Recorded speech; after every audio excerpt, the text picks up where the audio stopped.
Welcome back to Cracking the Cube, Episode 2, Kubrick Unknown.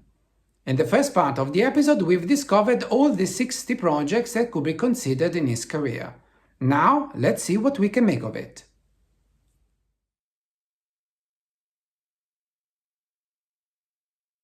A first interesting observation is that the vast majority of Kubrick's projects are genre pictures. To begin with, it's quite evident that he favored crime thrillers and espionage stories, and war movies. After all, his first 4 films fall well into the two genres. In one of his interviews from that period, Kubrick even theorized why. The soldier and the criminal, he said, were naturally interesting characters because at least they have the virtue of being for something or against something in a world where many people have learned to accept a kind of grey nothingness.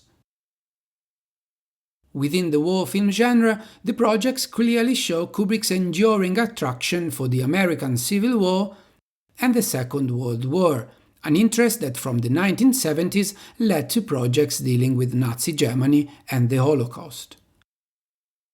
As Harry suggested, many other films were about romantic and sexual relationships.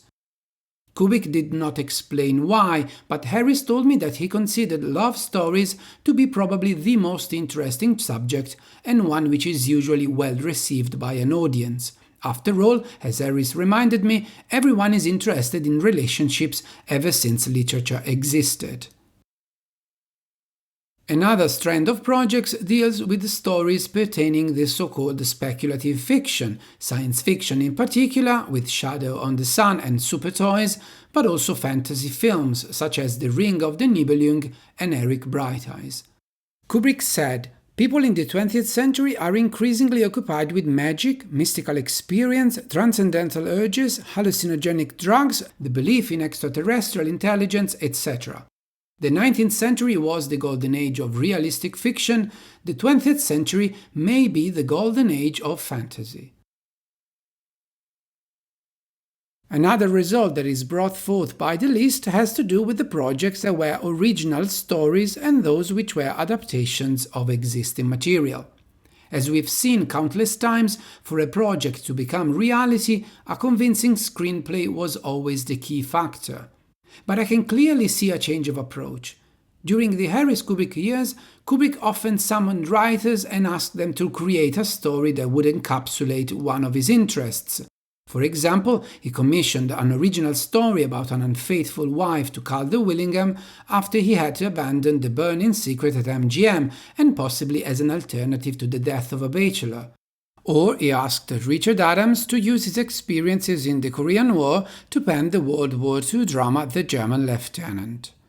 In his requests to writers, Kubrick was at times very specific, like when he told Shelby Foote to concentrate on the ending of the Civil War for the downslope, going as far as suggesting a particular episode involving a retaliatory response by Ranger John Singleton Mosby to General Custer because he had hung some of his men.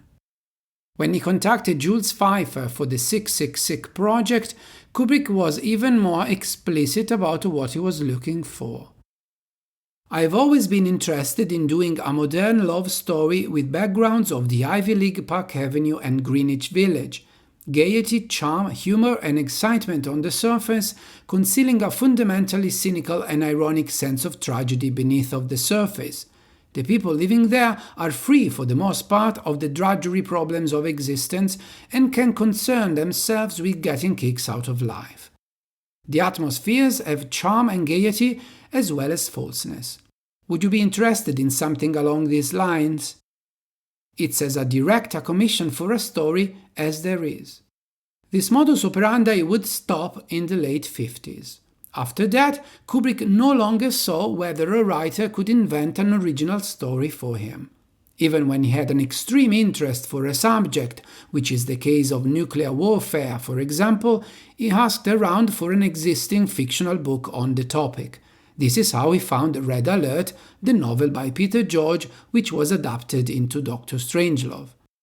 In 1975, Kubrick admitted that he'd found it impossible to invent an entirely original story. The creation of fiction is one of the most phenomenal human achievements, and I've never done it. one can sense a hint of regret. In fact, it is interesting to note that he did try, a few other times from the 1960s, to develop an original story. After a few months of work with Peter George on adapting Red Alert, Kubrick asked him to create a new storyline about an American college professor who rises to power in sex and politics by becoming a nuclear wise man. Around 30 pages were written by George before Kubrick decided to turn back to the stronger and tested narrative of Red Alert. And we can consider 2001: A Space Odyssey a sort of hybrid between his earlier and later approach, because even if the short story on which it is based, The Sentinel, according to Clarke, bears about as much relation to the movie as an acorn to the resultant full-grown oak, nonetheless Kubrick used it as a starting point and actually added more ideas to the plot by using another story by Clarke, Expedition to Earth. 2001 is indeed a blend of original and adapted material. The same can be said for AI, originated with Super Toys Last All Summer Long and expanded with entirely new material. AI remains Kubrick's last attempt at creating an at least partially original story. He theorized, reading someone else's story for the first time allows you a more accurate judgment of the narrative and helps you to be more objective than you might otherwise be with an original story. In other words, before properly embarking on a project, Kubrick needed a strong story from which he could develop a strong script. Somehow, he must have come to the conclusion that unfortunately he was not able to invent one. In fact, let's read a third letter that Kubrick sent to Jules Feiffer in January 1959. After commissioning the modern love story we talked about, Kubrick wrote, "We have had nothing but failure thus far in all our previous attempts to create original projects, and by that I mean stories written from scratch, not taken from novels, plays, etc. We have tried 5 different times, that is 5 different writers writing 5 different screenplays, and our record is all in red." In the years following this letter, I haven't traced any project that didn't originated or concretized with an existing literary property. The palpable frustration that Kubrick had after 5 years in the business with no original project done must have been so strong that he never attempted again to write anything original by himself and didn't even barely ask the writers to develop some for him. I would say that it is in the hectic years of Harry's Kubrick Pictures, in which around half of the total projects were considered and abandoned, we can find the seed of one of the key features of Kubrick's cinema, the crucial discovery of a good story. If you want to know more about Kubrick's unrealized films, I've written a complete account for an online journal. It's titled Waiting for a Miracle, and it chronicles the development of all the projects that I've mentioned here. You can read it for free at the link in the description of the episode below. However, I have not finished my work in the field yet. I'm currently writing a new book in which I will compile an even longer list and examine what I think is the most fascinating aspect of the unmade cinema. How the aborted and much cherished projects sometimes remained in a shadow form and left traces over the films that Kubrick made, as if they pollinated what he was developing at the time of their abandonment. To give you an example, I'm gonna read the ending of the Napoleon script. It would have been a shot of the unmarked grave of Napoleon with this voiceover narration. Napoleon died on May 5, 1821. Hudson Lowe insisted the inscription on the tomb should read Napoleon Bonaparte. Montholon and Bertrand refused anything but the imperial title, Napoleon. In the end, it was left nameless. This ending is very much a forerunner of the famous epilogue of Barry Lyndon. It was in the reign of George III that the aforesaid personages lived and quarreled. Good or bad, handsome or ugly, rich or poor, they are all equal now. It's the same faraway and detached perspective on humanity.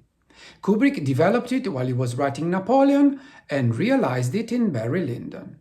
Similarly, Arthur Schnitzler's Traumnovelle influenced the depiction of the male-female dynamics both in the Napoleon script and in the early drafts of The Shining. And the plight of Jews under the Third Reich informed certain scenes in the Super Toys treatments of the 90s. I'm halfway through the book and hopefully it will be out soon.